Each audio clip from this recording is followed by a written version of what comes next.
Assalamualaikum warahmatullahi wabarakatuh. Kembali lagi di channel Berita Mistis. Untuk kisah kali ini ada sebuah cerita dari tulisannya Ulat Bulu.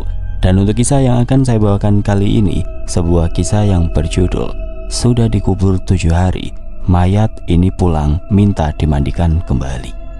Sebelum kita lanjut ke ceritanya, tekan dulu tombol like video ini dan jangan lupa tekan juga tombol subscribe channel ini. Nyalakan juga lonceng notifikasinya agar tidak ketinggalan cerita-cerita lainnya. Dan seperti apa untuk kisah kali ini? Langsung saja kita masuk ke ceritanya.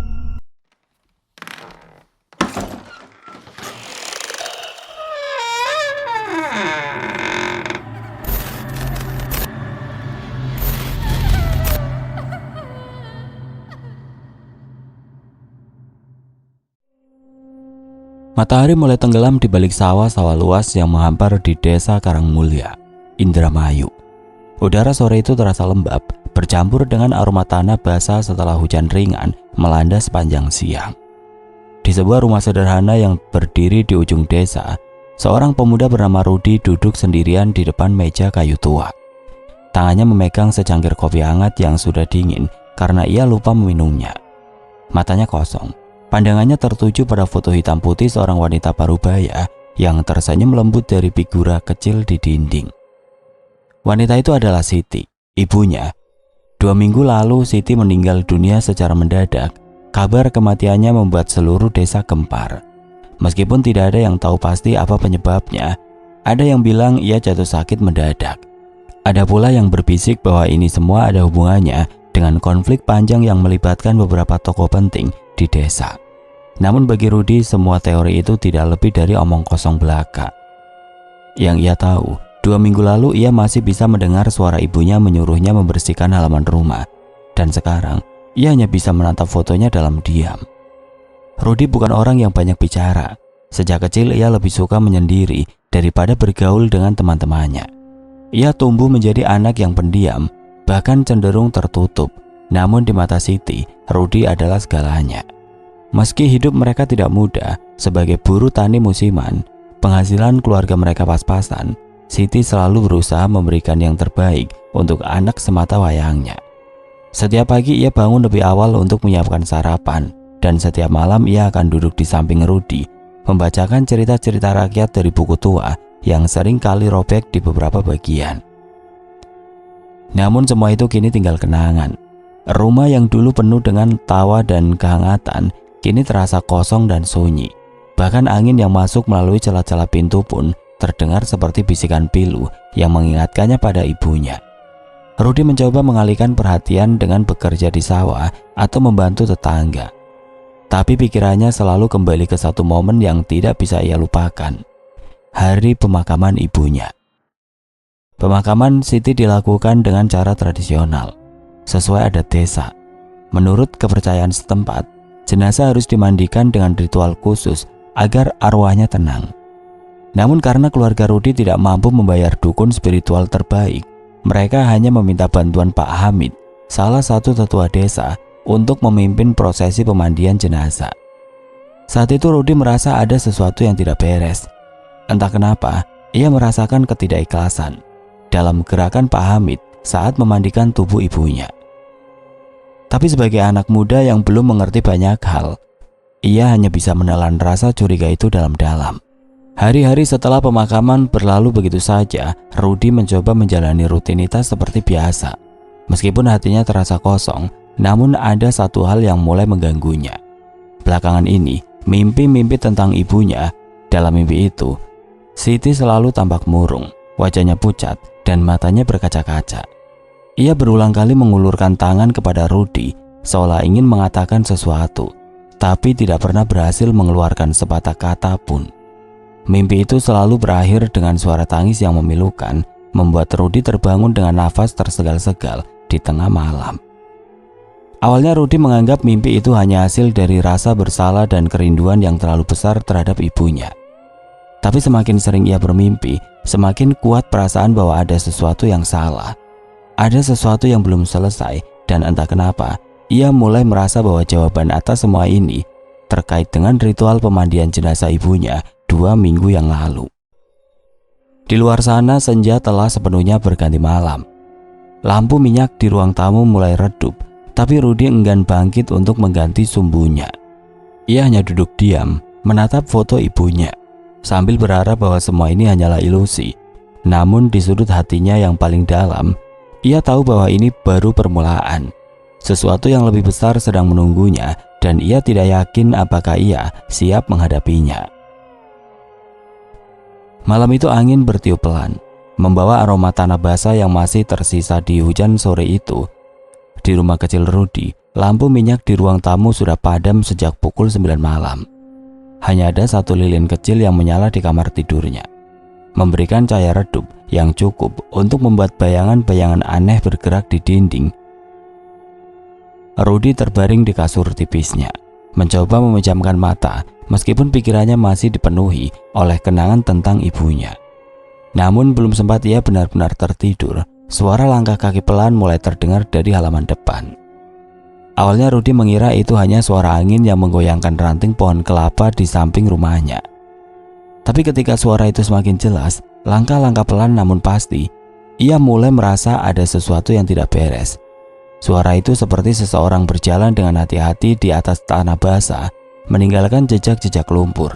Rudy membuka matanya dan mendengarkan lebih seksama. Jantungnya mulai berdebar kencang. Ia mencoba meyakinkan dirinya bahwa ini hanya imajinasinya. Tapi rasa penasaran mengalahkan ketakutannya. Dengan ragu-ragu Rudy bangkit dari tempat tidur dan melangkah menuju pintu depan. Lilin kecil di tangannya bergetar, membuat bayangan di dinding semakin liar.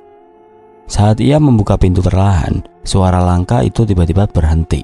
Matanya menyapu halaman depan yang gelap, tapi tidak ada siapapun di sana. Hanya ada beberapa daun kering yang bergeser pelan karena angin malam. Rudy menghela nafas lega, menganggap ini semua hanya hayalannya. Ia menutup pintu dan kembali ke kasurnya, meskipun rasa was-was masih menghantuinya. Namun 2 hari kemudian kejadian serupa terulang. Kali ini suara langkah itu tidak hanya terdengar dari halaman depan, tetapi juga mendekati pintu rumahnya.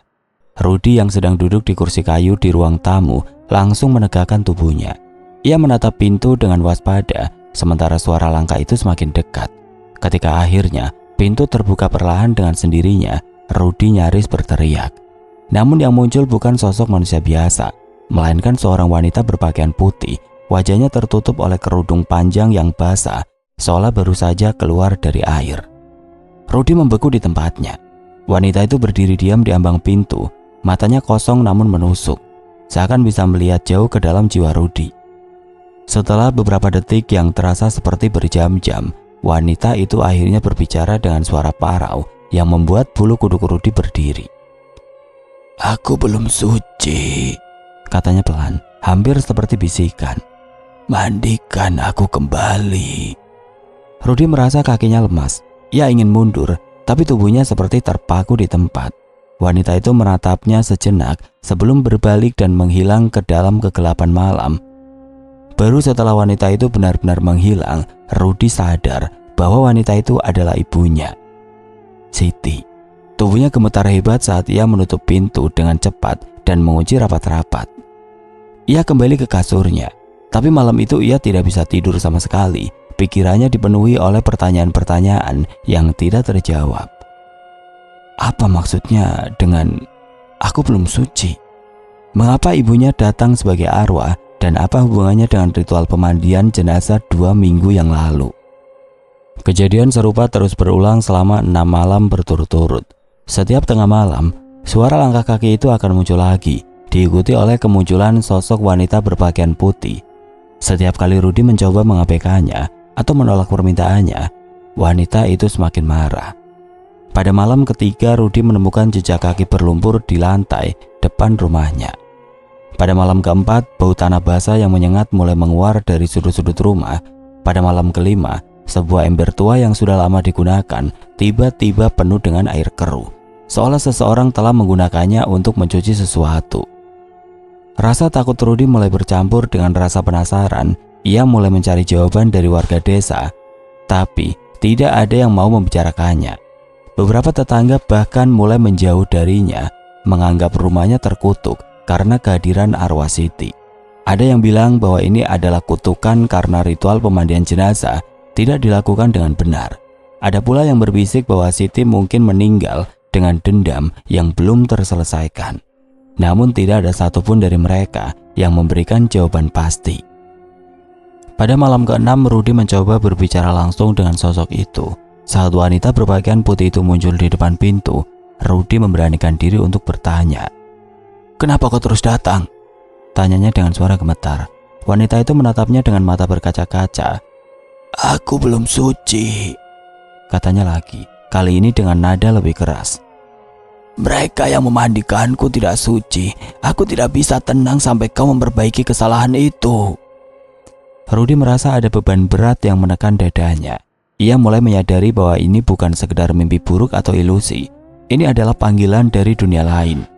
Sebuah permintaan yang harus ia penuhi jika ia ingin ibunya tenang. Tapi bagaimana caranya? Ia tidak tahu apa yang harus dilakukan. Ritual pemandian jenazah adalah hal yang sangat sakral dan kompleks, sesuatu yang tidak bisa dilakukan sembarangan. Ia butuh bantuan, tapi dari siapa? Pada pagi harinya, Rudy memutuskan untuk mencari Ki Dalang, seorang dukun spiritual tua yang tinggal di ujung desa. Ki Dalang dikenal sebagai orang yang bijaksana dan memiliki pengetahuan mendalam tentang hal-hal gaib. Meskipun banyak warga yang menganggap Ki Dalang hanya seorang peramal biasa, Rudy percaya bahwa ia adalah satu-satunya orang yang bisa membantunya memecahkan misteri ini. Namun sebelum ia pergi ke rumah Ki Dalang, Rudy menyempatkan diri untuk membersihkan rumahnya. Jejak-jejak lumpur yang ditinggalkan oleh sosok itu sudah memenuhi lantai rumahnya. Bau tanah basah yang menyengat juga semakin kuat. Ia mencoba membersihkan semuanya dengan sabun dan air. Tapi entah kenapa jejak-jejak itu selalu muncul kembali setiap malam. Seperti ada kekuatan gaib yang tidak ingin ia abaikan begitu saja. Saat matahari mulai terbenam, Rudy mengambil nafas dalam-dalam dan melangkah keluar rumah. Ia tahu bahwa ini adalah awal dari perjalanan panjang yang penuh misteri dan bahaya. Tapi ia juga tahu bahwa ia tidak punya pilihan lain. Ia harus menemukan cara untuk memandikan kembali arwah ibunya agar tenang. Hanya dengan begitu ia bisa menyingkap rahasia besar yang tersembunyi di balik kematian ibunya. Di kejauhan, siluet rumah Ki Dalang tampak samar di balik pepohonan. Langkah Rudy semakin mantap meskipun hatinya masih dipenuhi oleh ketakutan dan kebingungan. Ia tahu bahwa malam ini akan menjadi titik balik dalam hidupnya. Apapun yang akan terjadi, ia harus siap menghadapinya. Rumah Ki Dalang terletak di ujung desa, jauh dari keramaian. Sebuah gubuk tua dengan dinding kayu yang mulai lapuk dan atap daun kelapa kering yang rapuh menjadi ciri khas tempat tinggalnya. Di depan gubuk itu ada sebuah halaman kecil yang dipenuhi tanaman obat-obatan dan bunga-bunga aneh yang jarang ditemui di desa. Udara di sekitarnya terasa berbeda-beda, dingin, lebih sunyi, seolah alam pun enggan mengganggu ketenangan Ki Dalang.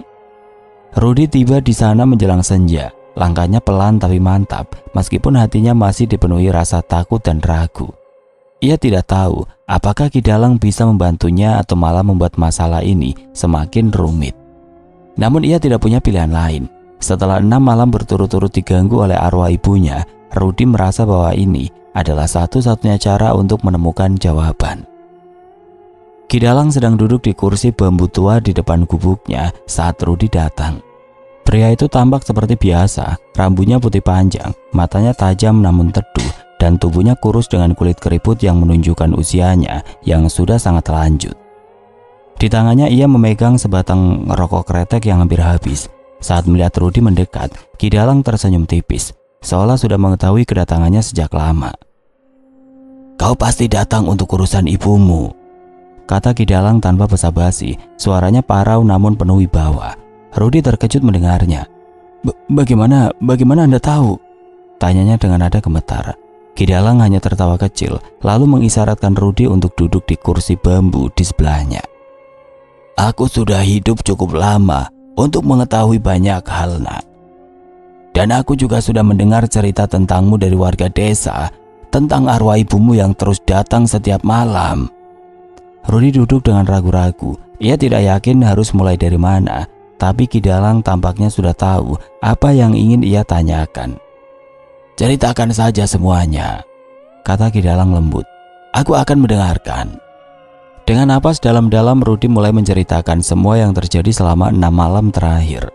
Ia menceritakan tentang suara langkah kaki, sosok wanita berpakaian putih, permintaan untuk dimandikan kembali, jejak lumpur, dan bau tanah basah yang menyengat.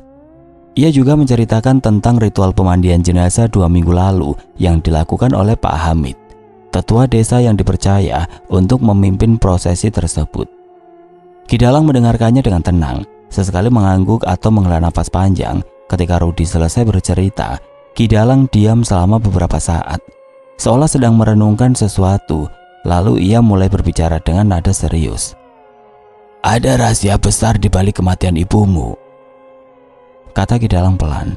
"Dan rahasia itu terkait dengan ritual pemandian jenazah yang kau sebutkan tadi." Rudy menatap Ki Dalang dengan mata melebar.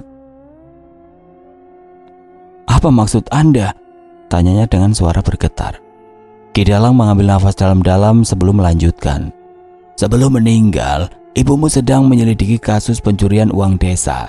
Uang itu hilang secara misterius dan ibumu mencurigai beberapa tokoh penting di desa ini sebagai dalangnya. Dia bahkan sudah mengumpulkan bukti-bukti kuat untuk membongkar kejahatan itu."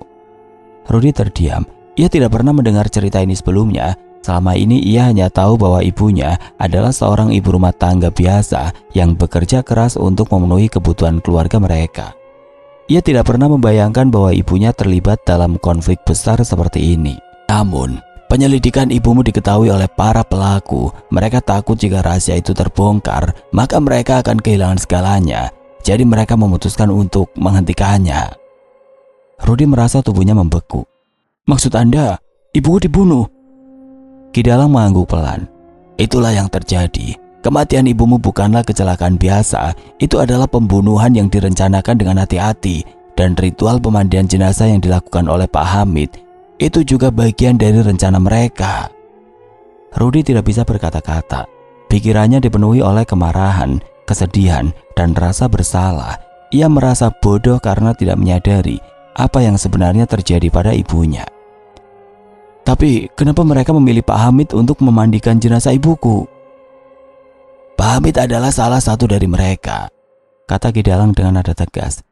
"Dia terlibat langsung dalam konspirasi ini.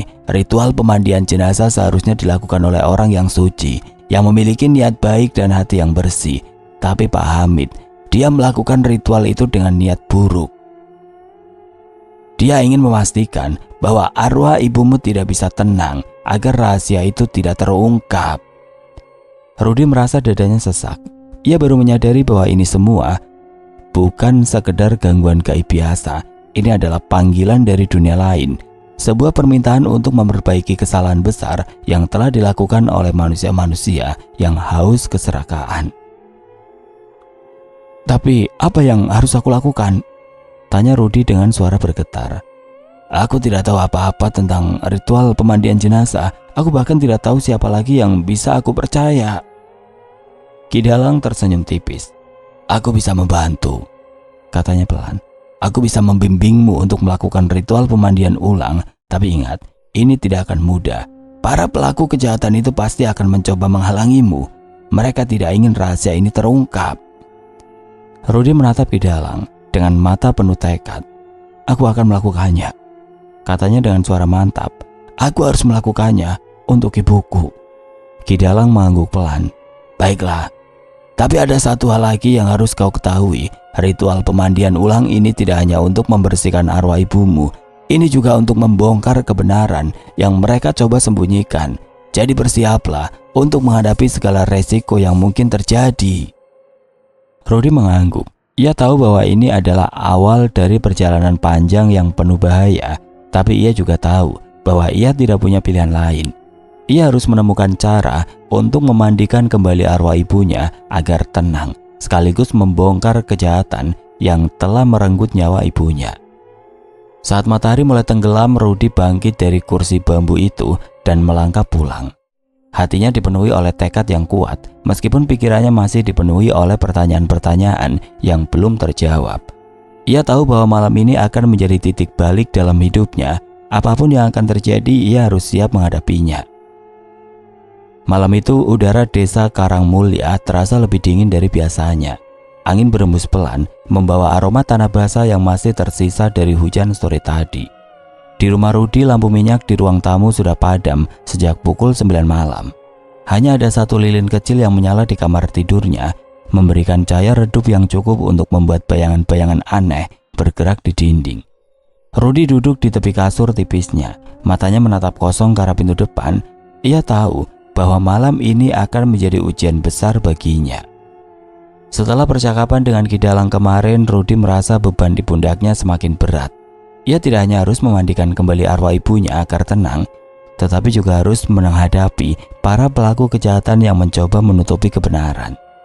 Namun masalahnya adalah ia tidak tahu siapa saja yang terlibat dalam konspirasi itu selain Pak Hamid.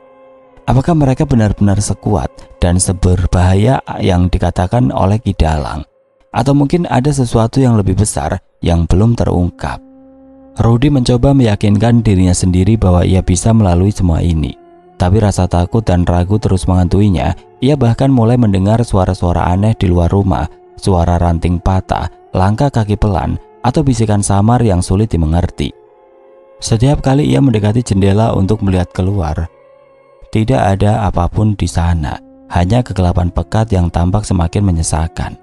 Tepat pada tengah malam, suara langkah kaki itu kembali terdengar. Kali ini suaranya lebih keras, lebih pasti, seolah sosok itu sedang berjalan menuju pintu depan dengan penuh amarah. Rudi menelan ludah. Ia tahu bahwa ini adalah malam ketujuh, malam terakhir sebelum ritual pemandian ulang harus dilakukan. Jika ia gagal, maka arwah ibunya mungkin tidak akan pernah tenang.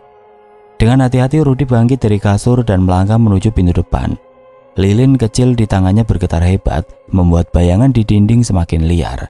Saat ia membuka pintu perlahan, sosok wanita berpakaian putih itu sudah berdiri di ambang pintu.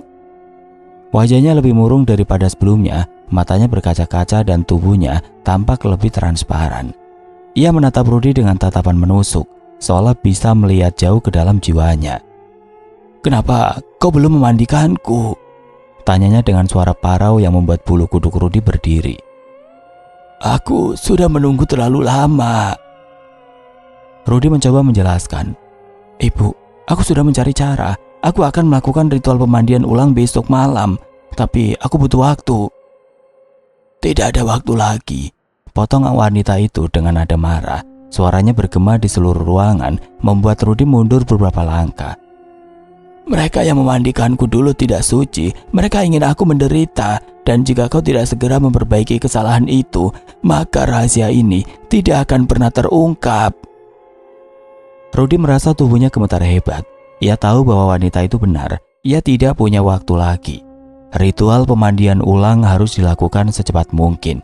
Meskipun ia belum sepenuhnya siap, tapi ada satu hal yang masih mengganjal di pikirannya. "Ibu," katanya pelan, "siapa saja mereka? Siapa yang terlibat dalam pembunuhanmu?" Wanita itu terdiam sejenak, seolah ragu untuk menjawab. Lalu ia berbisik dengan suara yang hampir tidak terdengar.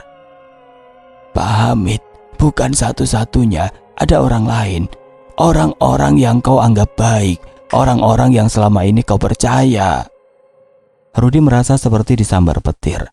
Pikirannya langsung tertuju pada beberapa tokoh penting di desa, kepala dusun, pemilik lahan sawah, bahkan beberapa warga yang sering datang ke rumahnya untuk membantu setelah kematian ibunya. Apakah mereka semua terlibat, atau mungkin hanya beberapa dari mereka? Belum Rudi sempat bertanya lebih lanjut, wanita itu tiba-tiba menghilang ke dalam kegelapan malam. Rudi berdiri diam di ambang pintu, nafasnya tersegal-segal, tubuhnya lemas. Ia merasa seperti berada di tengah badai yang tidak terlihat, diterpa oleh ombak-ombak besar yang siap menyeretnya ke dasar laut. Keesokan harinya Rudi mencoba mencari jawaban lebih lanjut. Ia pergi ke rumah Ki Dalang, berharap pria tua itu bisa memberikan petunjuk tentang siapa saja yang terlibat dalam konspirasi ini. Namun saat ia tiba di gubuk Ki Dalang, suasana terasa berbeda. Pria tua itu sedang duduk di kursi bambunya seperti biasa, tapi kali ini ekspresinya lebih tegang. Matanya tajam, seolah sedang memikirkan sesuatu yang sangat penting. "Ada apa, Nak?" tanya Ki Dalang saat melihat Rudi mendekat. kau terlihat gelisah. Rudy menghela nafas panjang sebelum menjelaskan apa yang terjadi semalam. Ia menceritakan tentang kemarahan arwah ibunya, tentang permintaannya untuk segera melakukan ritual pemandian ulang, dan tentang peringatan tentang orang-orang yang terlibat dalam pembunuhan itu. Ki Dalang mendengarkannya dengan tenang, tapi ada sesuatu di matanya yang membuat Rudy merasa tidak nyaman. Setelah beberapa saat, Ki Dalang akhirnya berbicara. Nah, kau harus berhati-hati. Mereka sudah tahu bahwa kau mencari kebenaran ini. Mereka akan mencoba menghentikanmu. Apa maksud Anda? Tanya Rudy dengan suara gemetar. Mereka sudah mulai curiga. Beberapa warga desa melaporkan bahwa kau sering datang ke sini. Mereka tahu bahwa aku adalah satu-satunya orang yang bisa membantumu memandikan kembali arwah ibumu. Dan jika mereka tahu bahwa kita sedang merencanakan sesuatu, maka mereka akan melakukan apa saja untuk menghentikanmu. Rudy merasa dadanya sesak. Ia tidak pernah membayangkan bahwa situasinya akan menjadi separah ini. Lalu, apa yang harus aku lakukan, Ki? Ki Dalang diam sejenak sebelum menjawab. Kita harus mempercepat rencana ini. Ritual pemandian ulang harus dilakukan malam ini juga. Tapi ingat nak, ini bukan hanya tentang membersihkan arwah ibumu. Ini juga tentang membongkar kebenaran yang mereka coba sembunyikan. Jadi bersiaplah untuk menghadapi segala resiko yang mungkin terjadi. Rudy mengangguk pelan. Ia tahu bahwa ini adalah awal dari perjuangan besar yang akan mengubah hidupnya selamanya. Tapi ia juga tahu bahwa ia tidak punya pilihan lain. Ia harus melakukannya untuk ibunya. Saat matahari mulai tenggelam, Rudy dan Ki Dalang mulai mempersiapkan segala sesuatunya untuk ritual pemandian ulang. Mereka mengumpulkan air suci dari sumur tua di belakang kubu Ki Dalang, menyiapkan kain putih bersih, serta beberapa bunga dan rempah-rempah yang digunakan dalam ritual. Ki Dalang juga memberikan Rudy sebuah mantra yang harus diucapkan selama proses berlangsung. Namun di tengah persiapan itu, Rudy merasakan ada sesuatu yang tidak beres. Beberapa kali ia melihat bayangan-bayangan aneh bergerak di kejauhan, seolah ada seseorang yang mengamati mereka dari balik pepohonan. Ki Dalang tampak juga menyadarinya, tapi ia hanya tersenyum tipis dan berkata, "Jangan khawatir, nak. Mereka tidak akan berani mendekat sebelum waktunya." Meskipun begitu, Rudy tidak bisa menyingkirkan perasaan was-was yang terus menghantuinya. Ia tahu bahwa malam ini akan menjadi malam yang penuh bahaya, tapi ia juga tahu bahwa ia harus tetap kuat. Apapun yang akan terjadi, ia harus siap menghadapinya. Malam semakin larut dan udara di sekitar rumah Ki Dalang terasa semakin dingin. Rudy duduk di kursi bambu tua, tangannya memegang cangkir teh hangat yang disuguhkan oleh Ki Dalang. Meskipun tubuhnya lelah setelah seharian mempersiapkan ritual pemandian ulang, pikirannya masih dipenuhi oleh pertanyaan-pertanyaan yang belum terjawab.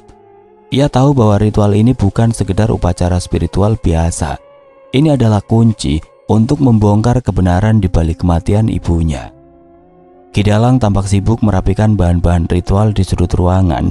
Ia meletakkan beberapa bunga melati ke dalam baskom kecil berisi air suci, lalu menambahkan beberapa tetes minyak wangi tradisional yang baunya harum namun menusuk hidung.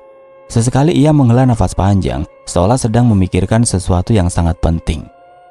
"Nah," kata Ki Dalang tiba-tiba, memecahkan keheningan. "Ada satu hal lagi yang harus kau ketahui sebelum kita mulai ritual malam ini." Rudy menoleh dengan cepat. "Apa itu?"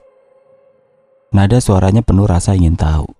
Ki Dalang berjalan pelan menuju lemari kayu tua di sudut ruangan. Ia membuka pintu lemari itu dan mengeluarkan sebuah kotak kayu kecil yang sudah lapuk dimakan usia. Dengan hati-hati ia membuka kotak itu dan mengeluarkan sebuah kaset pita tua yang tampak rapuh. "Ini milik ibumu. Ia memberikannya padaku beberapa hari sebelum kematiannya." Rudy merasa jantungnya berdebar kencang. "Rekaman apa ini?" tanyanya dengan suara gemetar. "Inilah alasan utama mengapa mereka membunuhnya," jawab Ki Dalang dengan nada serius. "Di dalam rekaman ini ibumu mengungkapkan semua kejahatan yang dilakukan oleh para pelaku pencurian uang desa. Ia bahkan menyebut nama-nama mereka secara jelas." Rudy tidak bisa berkata-kata. Pikirannya dipenuhi oleh campuran rasa marah, sedih, dan penasaran. Ia tidak pernah membayangkan apakah ibunya memiliki bukti sekuat ini. Selama ini, ia hanya menganggap ibunya sebagai seorang ibu rumah tangga biasa yang bekerja keras untuk keluarga mereka. Tapi ternyata ibunya juga seorang pejuang keadilan yang berani melawan ketidakadilan meskipun resikonya sangat besar. "Kenapa ibu tidak memberitahuku tentang ini?" tanya Rudi akhirnya. Suaranya bergetar karena emosi. "Ibumu tahu bahwa ini terlalu berbahaya," kata Ki Dalang pelan. "Ia tidak ingin kau terlibat dalam masalah ini. Ia hanya ingin melindungimu." Rudi menundukkan kepala, matanya berkaca-kaca. Ia merasa bersalah karena selama ini ia tidak pernah benar-benar memahami ibunya. Ia hanya menganggap ibunya sebagai orang biasa tanpa menyadari betapa kuat dan beraninya wanita itu. "Ayo, kita dengarkan rekamannya," kata Ki Dalang, memecah lamunan Rudi. Ia mengeluarkan sebuah tape recorder tua dari lemari dan memasukkan kaset itu ke dalamnya. Setelah menekan tombol play, suara ibunya terdengar pelan tapi jelas. "Jika kalian mendengar rekaman ini, maka aku mungkin sudah tidak ada di dunia ini lagi," kata suara Siti di rekaman itu. "Aku membuat rekaman ini untuk memastikan bahwa kebenaran tidak akan hilang bersama aku.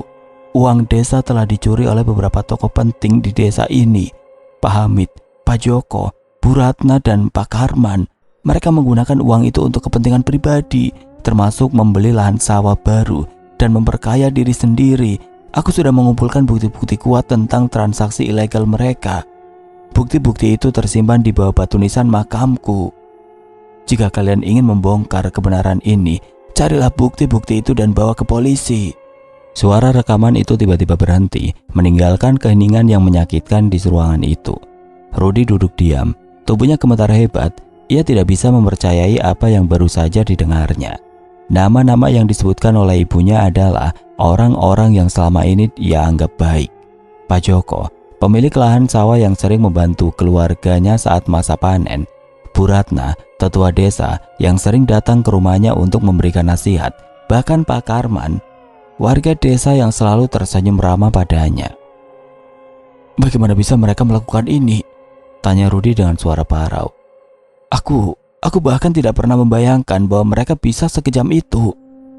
Ki Dalang menghela nafas panjang. "Itu dunia, nak. Kadang orang-orang yang tampak baik di permukaan ternyata menyembunyikan kegelapan di dalam hati mereka. Mereka takut jika rahasia ini terbongkar, maka mereka akan kehilangan segalanya." Rudi menatap Ki Dalang dengan mata penuh tekad. "Aku harus menemukan bukti-bukti itu," katanya mantap. "Aku harus membongkar kebenaran ini untuk ibuku." Ki Dalang mengangguk pelan.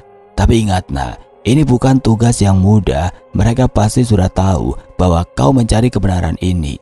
Mereka akan mencoba menghentikanmu dengan cara apapun." Rudi tidak peduli. Ia tahu bahwa ini adalah kesempatan terakhirnya untuk mengungkap kebenaran dan membalas kematian ibunya. Ia tidak akan mundur meskipun resikonya sangat besar.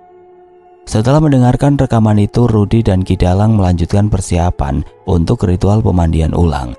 Mereka memastikan bahwa semua bahan dan perlengkapan sudah siap. Air suci, kain putih, bunga melati, dan mantra-mantra yang harus diucapkan sudah disiapkan dengan hati-hati. Ki Dalang juga memberikan Rudi beberapa petunjuk tambahan tentang bagaimana menjalankan ritual ini agar berhasil. Namun di tengah persiapan itu, Rudi merasakan ada sesuatu yang tidak beres. Beberapa kali ia melihat bayangan-bayangan aneh bergerak di kejauhan, seolah ada seseorang yang mengamati mereka dari balik pepohonan. Ki Dalang tampaknya juga menyadarinya, tapi ia hanya tersenyum tipis dan berkata, "Jangan khawatir, nak. Mereka tidak akan berani mendekat sebelum waktunya." Meskipun begitu, Rudi tidak bisa menyingkirkan perasaan was-was yang terus menghantuinya. Ia tahu bahwa malam ini akan menjadi malam yang penuh bahaya, tapi ia juga tahu bahwa ia harus tetap kuat. Apapun yang akan terjadi, ia harus siap menghadapinya. Saat langit mulai gelap sepenuhnya, Rudi dan Ki Dalang berangkat menuju makam ibunya. Perjalanan itu terasa sangat panjang, meskipun jaraknya tidak lebih dari 2 km. Udara malam semakin dingin, dan suara jangkrik di sawah terdengar seperti bisikan gaib yang mengiringi langkah mereka. Sesampainya di makam, Rudi langsung berlutut di depan batu nisan ibunya. Ia mulai menggali tanah di bawah batu nisan dengan hati-hati, menggunakan sekop kecil yang dibawanya. Setelah beberapa menit, tangannya menyentuh sesuatu yang keras. Ia mengeluarkan sebuah kotak logam kecil yang sudah berkarat. Di dalam kotak itu ia menemukan dokumen-dokumen penting, foto-foto transaksi ilegal, serta beberapa catatan tangan ibunya yang menjelaskan detail kejahatan para pelaku. Rudy merasa tubuhnya gemetar hebat. Ia tahu bahwa ini adalah bukti yang bisa membongkar kejahatan mereka. Tapi ia juga tahu bahwa membawa bukti-bukti itu ke polisi tidak akan mudah.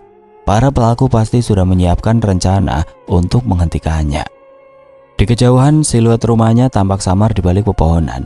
Langkah Rudy semakin mantap meskipun hatinya masih dipenuhi oleh ketakutan dan kebingungan. Ia tahu bahwa ini adalah awal dari perjuangan besar yang akan mengubah hidupnya selamanya. Malam itu Rudy dan Ki Dalang berjalan pulang dari makam Siti dengan hati yang dipenuhi oleh campuran rasa takut dan tekad. Kotak logam kecil yang berisi bukti-bukti kejahatan para pelaku kini tersimpan di dalam tas lempang tua milik Rudy. Ia memegangnya erat-erat, seolah takut jika ada seseorang yang akan merampasnya di tengah perjalanan. Udara malam semakin dingin dan suara angin yang berembus di antara pepohonan kelapa terdengar seperti bisikan gaib yang mengiringi setiap langkah mereka. "Kita harus cepat," kata Ki Dalang pelan, suaranya hampir tersapu oleh angin malam.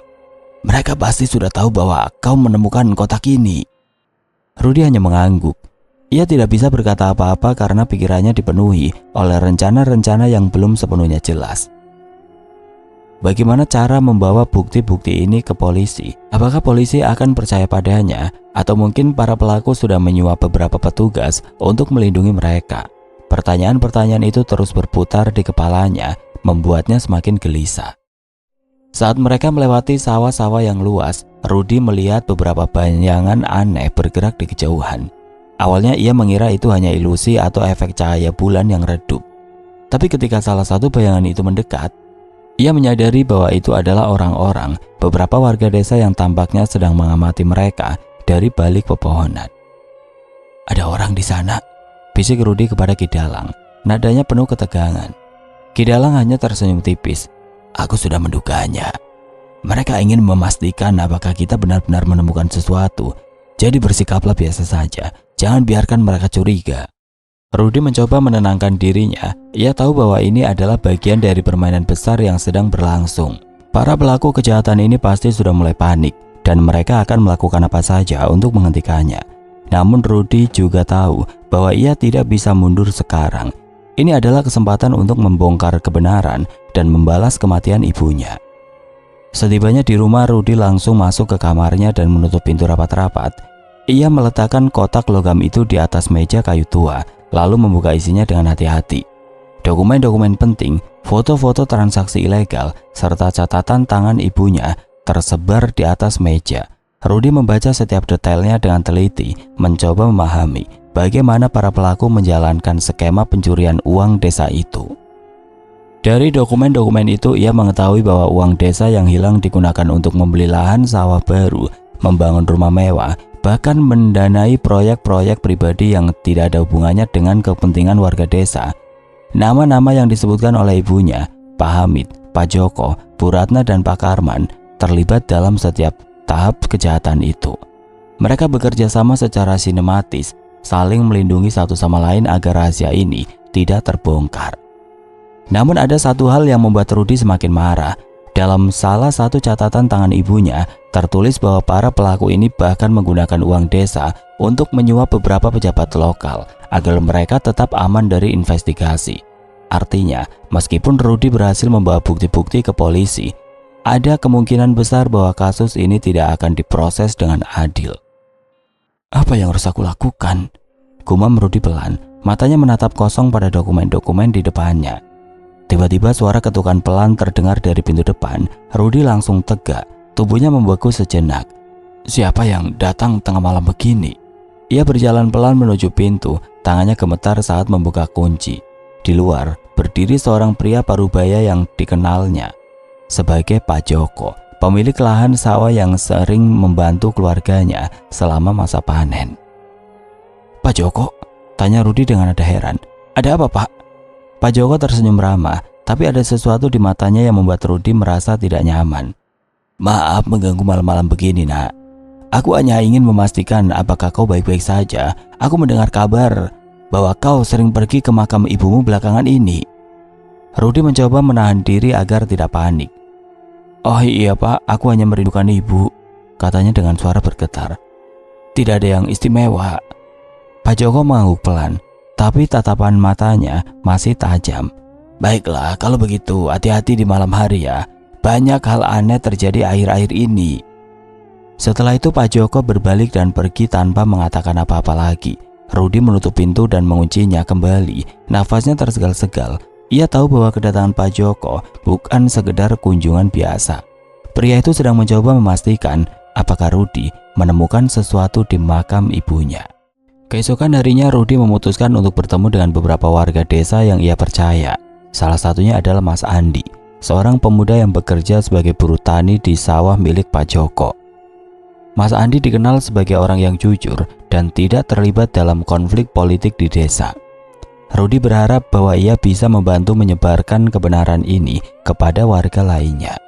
Mbak Siti meninggal karena mencoba membongkar kejahatan mereka, kata Rudi kepada Mas Andi saat mereka bertemu di tepi sawah. Aku punya bukti-bukti kuat tentang semua ini, tapi aku tidak bisa melakukannya sendiri. Mas Andi terkejut mendengar cerita Rudi. Kau yakin dengan semua ini? Tanyanya dengan nada ragu. Sangat yakin. Ibu meninggalkan rekaman pengakuan dan dokumen-dokumen penting. Semua nama pelaku ada di sana. Mas Andi terdiam sejenak, lalu mengangguk pelan. Baiklah, aku akan membantu, tapi ingat, ini sangat berbahaya. Mereka tidak segan-segan untuk menghancurkan siapa saja yang mencoba membongkar rahasia ini. Rudi mengangguk. Ia tahu bahwa resiko ini sangat besar, tapi ia juga tahu bahwa ia tidak punya pilihan. Ia harus melakukannya, meskipun artinya ia harus mengorbankan segalanya. Selama beberapa hari berikutnya, Rudi dan Mas Andi mulai menyebarkan informasi kepada warga desa lainnya. Mereka berbicara dengan beberapa buruh tani, pedagang kecil, bahkan beberapa ibu-ibu yang sering berkumpul di pasar desa. Awalnya banyak warga yang skeptis. Mereka tidak percaya bahwa toko-toko penting di desa bisa melakukan kejahatan sebesar itu. Tapi ketika Rudi menunjukkan dokumen-dokumen dan rekaman pengakuan ibunya, beberapa dari mereka mulai percaya. Namun tidak semua warga bersedia membantu. Beberapa dari mereka bahkan menolak untuk mendengarkan cerita Rudi, takut jika mereka terlibat dalam masalah besar. Ada juga yang justru melaporkan keberadaan Rudi kepada para pelaku kejahatan. Situasi di desa semakin tegang dan Rudi merasa seperti sedang berjalan di atas tali yang tipis. Di tengah semua itu, ritual pemandian ulang arwah ibunya semakin dekat. Rudi tahu bahwa ia harus menyelesaikan ritual ini sebelum para pelaku kejahatan berhasil menghentikannya. Ia juga tahu bahwa ritual ini bukan sekedar upacara spiritual biasa. Ini adalah momen untuk membersihkan nama ibunya dan membongkar kebenaran yang mereka coba sembunyikan. Malam sebelum ritual dimulai, Rudi kembali ke rumah Ki Dalang untuk memastikan bahwa semua persiapan sudah sempurna. Ki Dalang tampak lebih tegang daripada biasanya, matanya tajam, seolah sedang memikirkan sesuatu yang sangat penting. Nak, kau harus waspada. Mereka pasti akan mencoba menghentikanmu besok malam. Aku tahu, jawab Rudi mantap. Tapi aku tidak akan mundur untuk ibuku. Ki Dalang tersenyum tipis. Baiklah, ingat, mantra-mantra yang kuberikan harus diucapkan dengan hati yang bersih. Dan jangan lupa, niatmu harus tulus. Jika tidak, ritual ini tidak akan berhasil. Malam ketujuh tiba. Udara di desa Karangmulya terasa lebih dingin dari biasanya. Seolah alam pun ikut menahan nafas mengantisipasi apa yang akan terjadi. Rudi sudah bersiap sejak sore. Ia memakai pakaian serba putih, simbol kesucian dalam ritual tradisional seperti yang Ki Dalang instruksikan. Di tangannya ia membawa kotak logam berisi bukti-bukti kejahatan para pelaku. Meskipun tubuhnya lelah setelah berhari-hari menyebarkan informasi kepada warga desa, matanya tetap berkobar dengan tekad yang kuat. Rumah Ki Dalang tampak lebih suram dari biasanya malam itu. Gubuk tua itu dikelilingi oleh bayangan pepohonan yang bergoyang pelan karena angin malam. Di dalam, lilin-lilin kecil dinyalakan di sudut-sudut ruangan, memberikan cahaya redup yang cukup untuk menerangi proses ritual. Air suci, bunga melati, kain putih dan rempah-rempah telah disusun rapi di atas tikar anyaman bambu. Semua bahan ini adalah bagian dari ritual pemandian ulang arwah Siti. Kidalang duduk di kursi bambunya. Matanya tertutup seolah sedang merenungkan sesuatu. Saat Rudi masuk, pria tua itu membuka matanya dan tersenyum tipis. "Kau siap, nak?" tanyanya dengan nada datar. Rudi mengangguk mantap. "Aku siap." "Untuk ibuku." Kidalang bangkit dari kursinya dan mulai memimpin persiapan ritual. Ia menyuruh Rudi untuk duduk di depan baskom besar berisi air suci. Dengan hati-hati, Kidalang menuangkan beberapa tetes minyak wangi tradisional ke dalam air, lalu meletakkan bunga melati di permukaannya. Setelah itu ia mulai membacakan mantra-mantra dalam bahasa Jawa kuno. Suaranya parau namun berwibawa.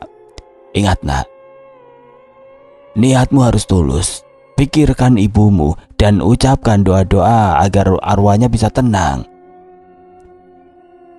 Rudi menundukkan kepala, mencoba fokus pada niatnya. Matanya tertutup rapat dan ia mulai membayangkan wajah ibunya. Senyumnya yang hangat, suaranya yang lembut dan kasih sayangnya yang tidak pernah pudar meski hidup mereka sulit.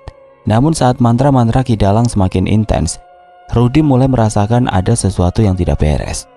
Awalnya ia hanya merasa ada getaran aneh di udara, seperti energi negatif yang mulai menguasai. Tapi kemudian suara Kidalang berubah. Nada bicaranya yang tadi teduh dan bijaksana kini terdengar dingin dan menusuk. Mantra-mantranya juga berubah menjadi lebih keras dan lebih cepat, seolah sedang memanggil sesuatu yang jauh lebih gelap daripada arwah Siti. Rudi membuka matanya dan menatap Kidalang dengan curiga. "Kidalang, apa yang sedang Anda lakukan?" tanyanya dengan nada waspada. Kidalang tidak menjawab, matanya tertutup rapat, tapi senyum tipis di wajahnya membuat bulu kuduk Rudi berdiri. Lalu tanpa peringatan, pria tua itu membuka matanya dan menatap Rudi dengan tatapan yang dingin dan penuh kebencian. "Kau bodoh sekali, nak," katanya dengan suara yang sama sekali berbeda dari biasanya. "Kau pikir aku akan membantu ibumu? Aku adalah salah satu dari mereka." Rudi merasa seperti disambar petir. Tubuhnya membeku di tempat. Apa maksud Anda?" Kidalang tertawa kecil. Suaranya terdengar seperti bisikan gaib yang menusuk telinga. "Aku adalah dalang utama di balik semua ini. Aku yang merencanakan pembunuhan ibumu. Aku yang memastikan bahwa arwahnya tidak bisa tenang. Dan sekarang, aku akan memastikan bahwa kau tidak akan pernah membongkar rahasia ini." Rudi tidak bisa berkata-kata. Pikirannya dipenuhi oleh campuran rasa marah, takut, dan kecewa. Ia tidak pernah membayangkan bahwa Kidalang, orang yang ia percaya sebagai penolongnya, ternyata adalah musuh terbesarnya. "Tapi kenapa?" tanya Rudi akhirnya. Suaranya bergetar karena emosi. "Kenapa Anda melakukan semua ini?"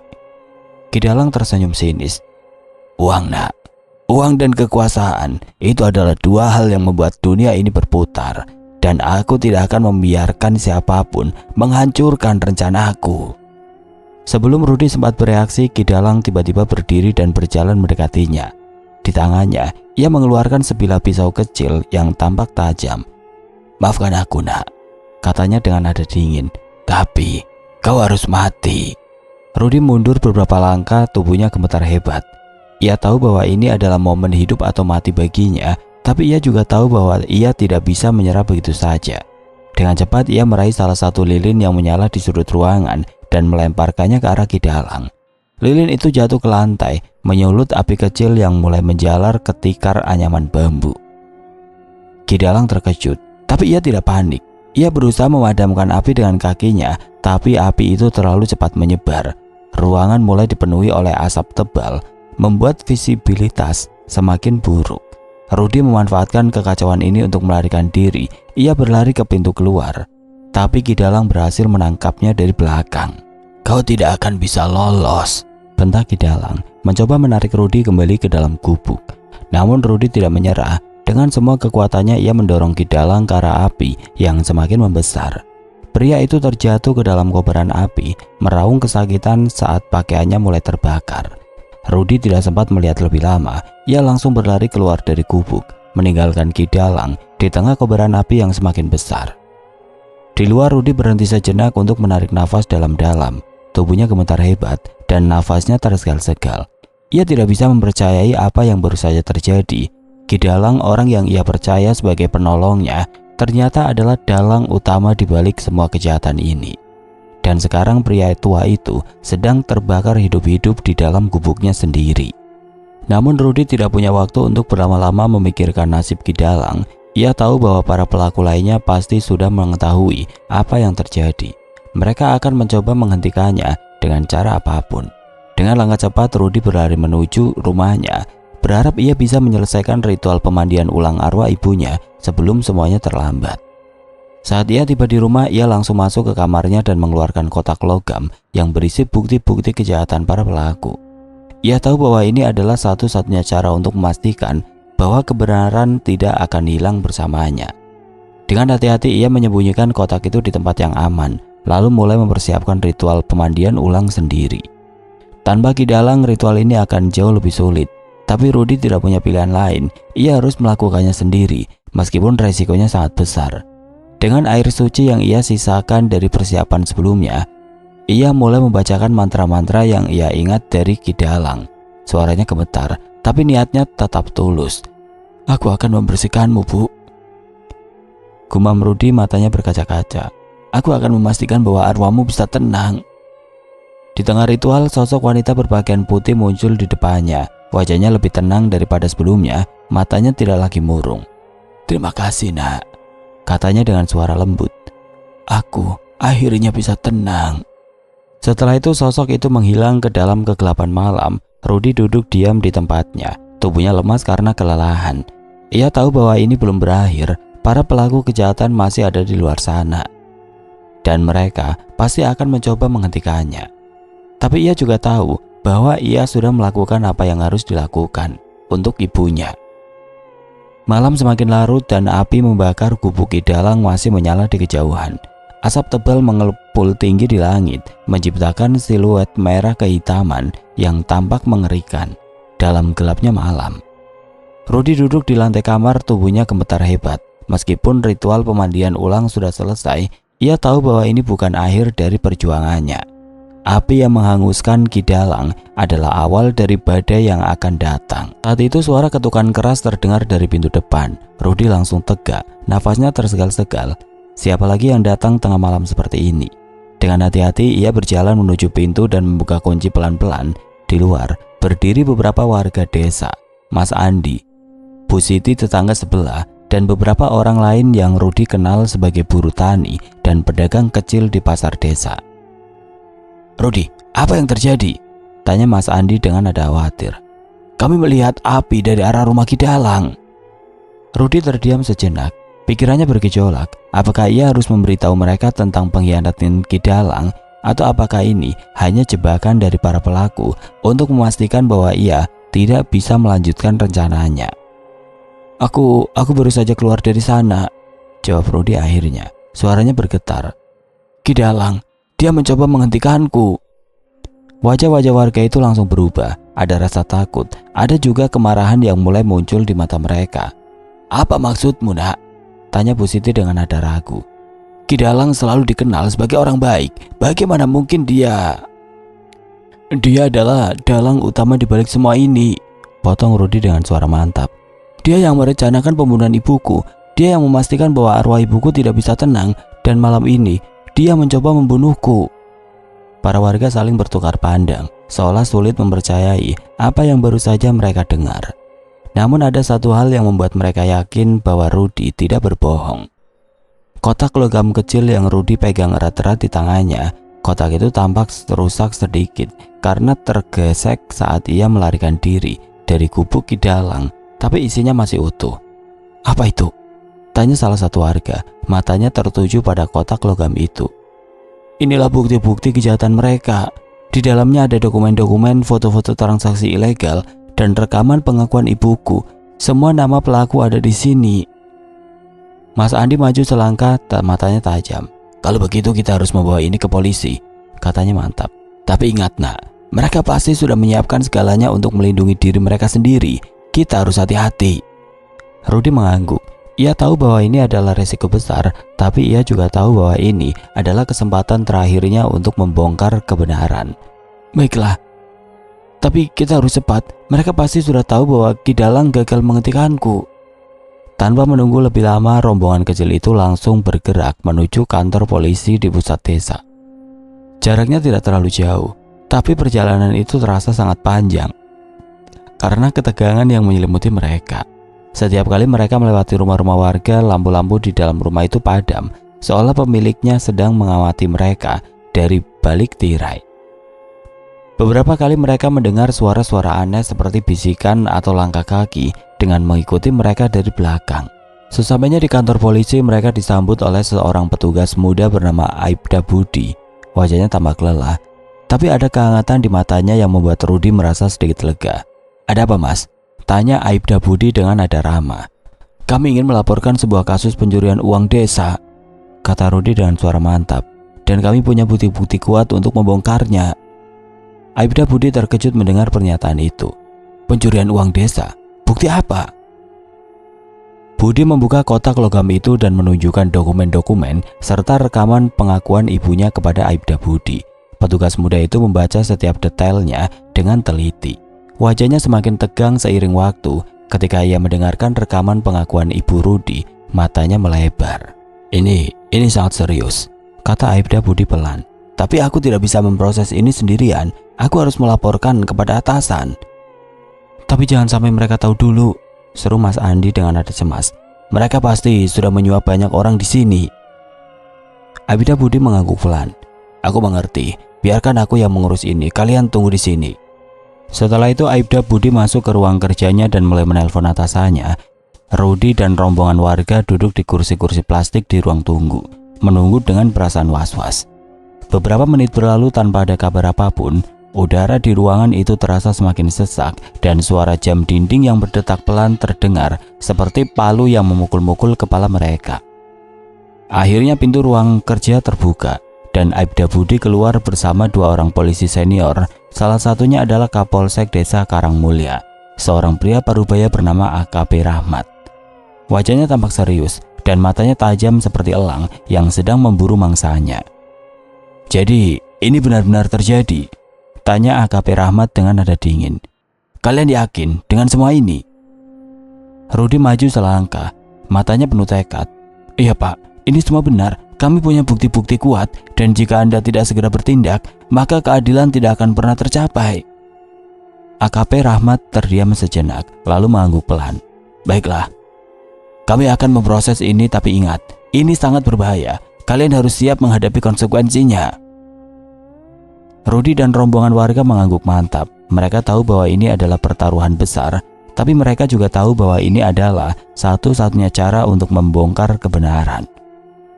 Beberapa jam kemudian tim polisi mulai bergerak. Mereka menangkap Pak Hamid, Pak Joko, Bu Ratna, dan Pak Karman di rumah-rumah mereka masing-masing.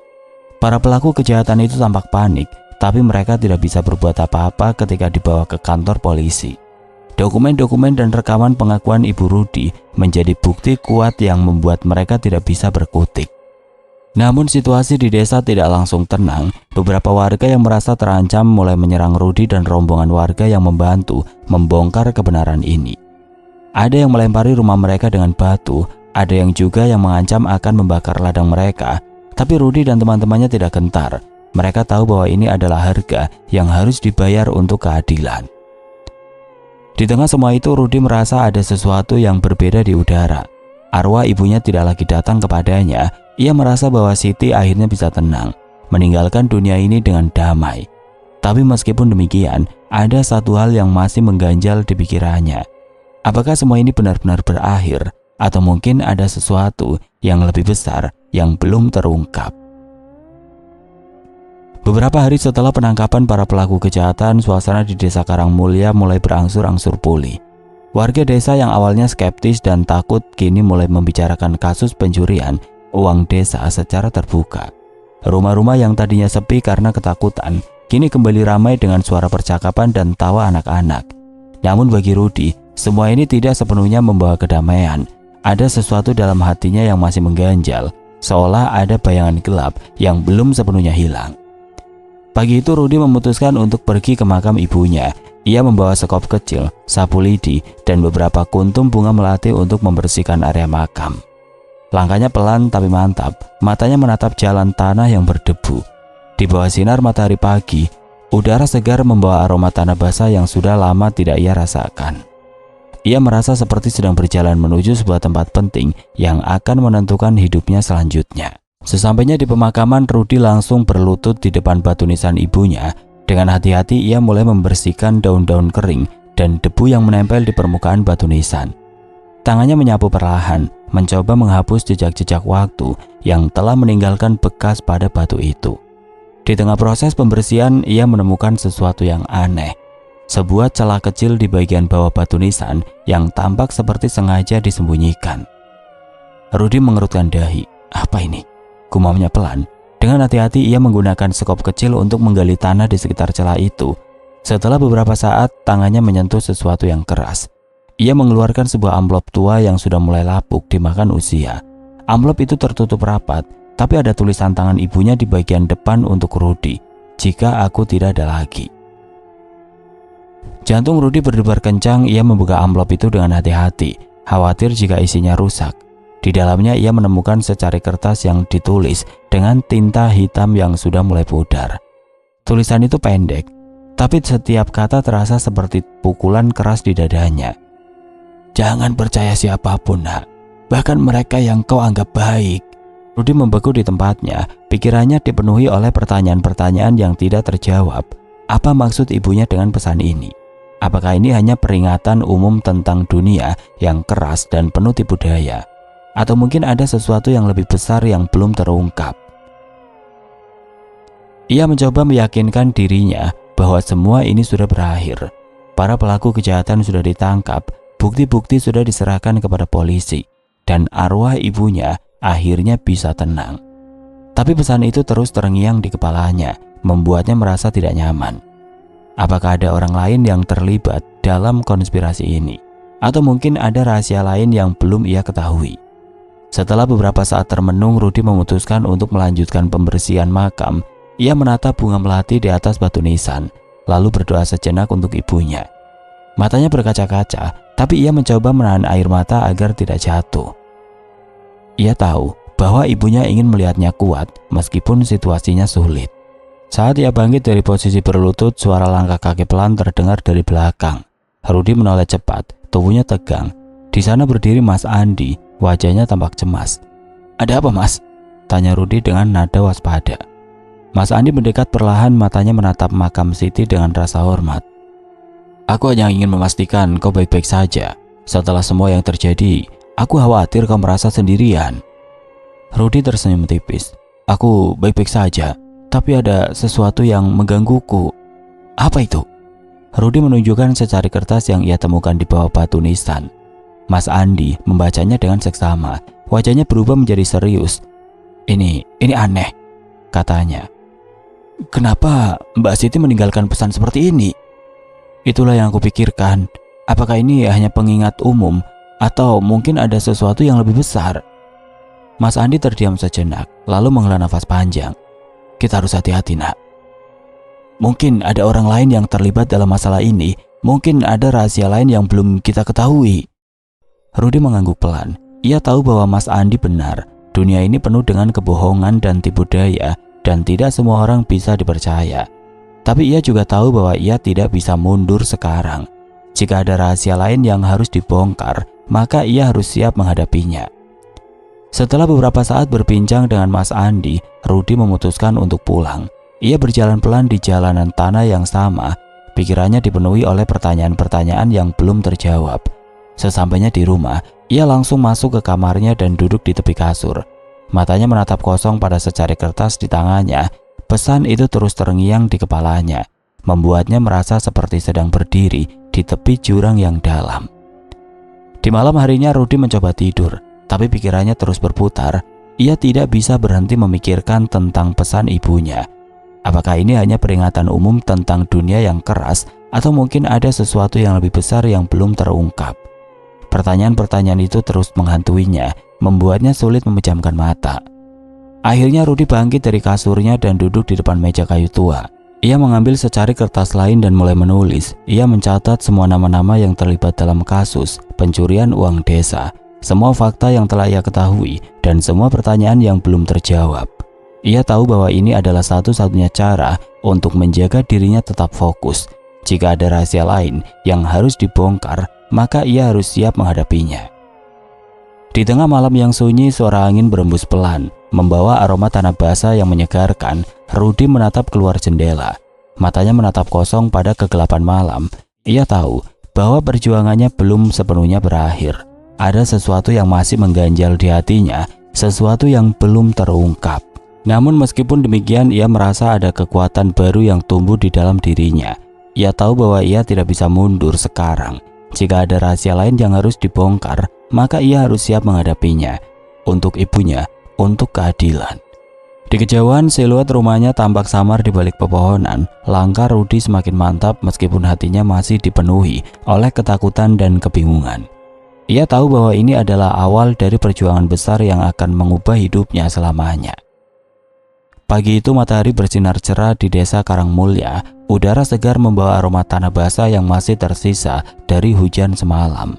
Rudy duduk di depan meja kayu tua di kamarnya. Matanya menatap kosong pada secari kertas yang ia temukan di bawah batu nisan ibunya. Pesan itu terus terngiang di kepalanya. Jangan percaya siapapun, nak. Bahkan mereka yang kau anggap baik. Kata-kata itu seperti bayangan gelap yang tidak bisa ia singkirkan. Meskipun ia sudah berusaha keras untuk melupakan. Sejak penemuan pesan itu, Rudy mulai merasa ada sesuatu yang tidak beres di desanya. Para pelaku kejahatan sudah ditangkap, dan warga desa tampaknya mulai pulih dari ketegangan yang melanda selama beberapa minggu terakhir. Tapi ada satu hal yang membuat Rudy curiga.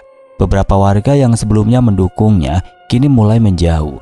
Mereka yang dulu sering datang ke rumahnya untuk memberikan dukungan, kini hanya menghindar saat bertemu dengannya di jalan. Rudy mencoba meyakinkan dirinya bahwa ini hanya imajinasinya. Mungkin mereka hanya sibuk dengan urusan masing-masing. Tapi ada satu hal yang tidak bisa ia abaikan.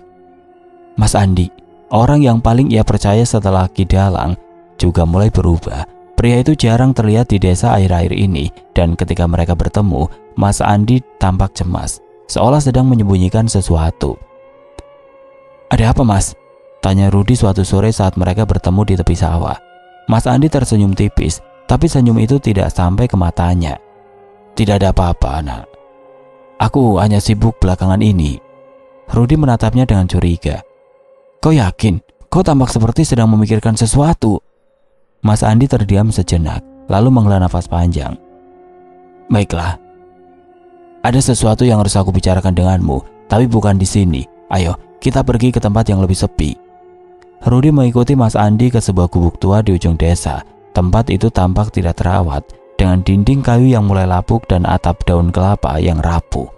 Di dalam hanya ada sebuah kursi bambu tua dan meja kecil yang dipenuhi debu.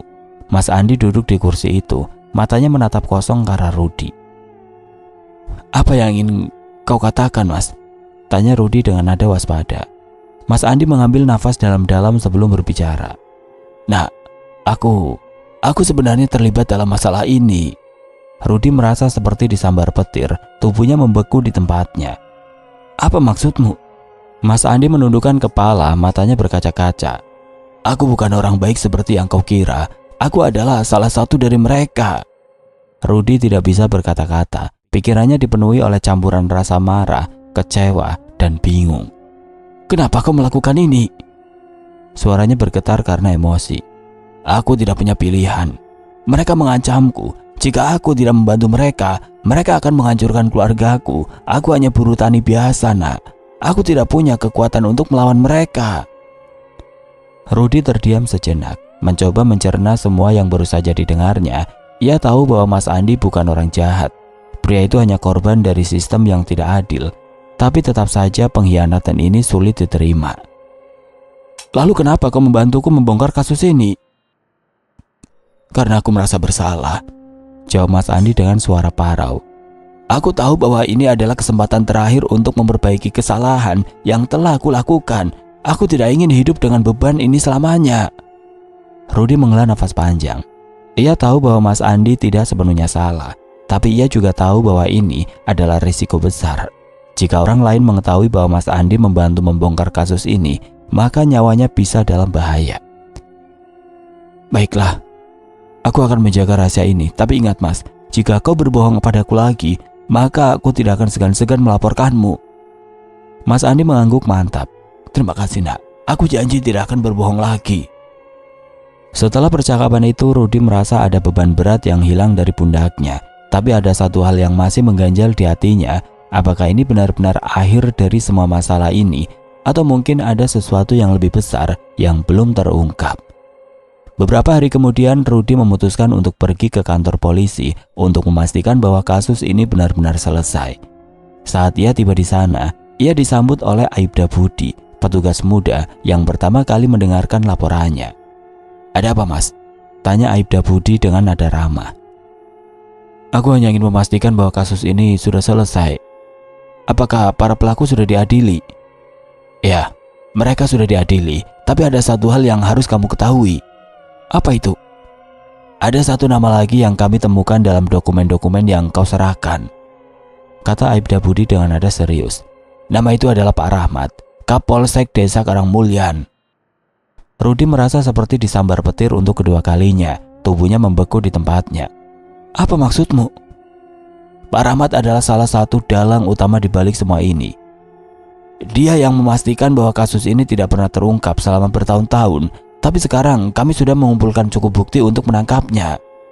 Rudy tidak bisa berkata-kata. Pikirannya dipenuhi oleh campuran rasa marah, takut, dan kecewa. Ia tidak pernah membayangkan bahwa orang yang seharusnya melindungi keadilan malah menjadi bagian dari kejahatan ini. "Tapi kenapa dia tidak ditangkap sebelumnya?" "Karena dia memiliki pengaruh besar di sini. Dia berhasil menyuap banyak orang untuk melindunginya, tapi sekarang kami sudah menemukan cara untuk menghentikannya." Setelah meninggalkan kantor polisi, Rudy merasa ada sesuatu yang berbeda di udara. Dunia yang ia kenal selama ini ternyata jauh lebih gelap daripada yang ia bayangkan. Orang-orang yang ia percaya sebagai pelindung keadilan ternyata adalah dalang utama di balik kejahatan ini. Dan sekarang ia tahu bahwa keadilan tidak selalu datang dengan mudah. Di malam harinya, Rudy duduk di depan makam ibunya. Matanya menatap kosong pada batu nisan. Ia tahu bahwa perjuangannya belum sepenuhnya berakhir. Ada sesuatu yang masih mengganjal di hatinya, sesuatu yang belum terungkap. Tapi ia juga tahu bahwa ia tidak bisa mundur sekarang. Jika ada rahasia lain yang harus dibongkar, maka ia harus siap menghadapinya. Di kejauhan, siluet rumahnya tampak samar di balik pepohonan. Langkah Rudy semakin mantap meskipun hatinya masih dipenuhi oleh ketakutan dan kebingungan. Ia tahu bahwa ini adalah awal dari perjuangan besar yang akan mengubah hidupnya selamanya. Namun di tengah kegelapan malam, sosok wanita berpakaian putih muncul di depannya. Wajahnya lebih tenang daripada sebelumnya. Matanya tidak lagi murung. "Terima kasih, Nak," katanya dengan suara lembut. "Akhirnya aku bisa tenang." Setelah itu sosok itu menghilang ke dalam kegelapan malam. Rudy duduk diam di tempatnya, tubuhnya lemas karena kelelahan. Ia tahu bahwa ini belum berakhir. Para pelaku kejahatan masih ada di luar sana dan mereka pasti akan mencoba menghentikannya. Tapi ia juga tahu bahwa ia sudah melakukan apa yang harus dilakukan untuk ibunya.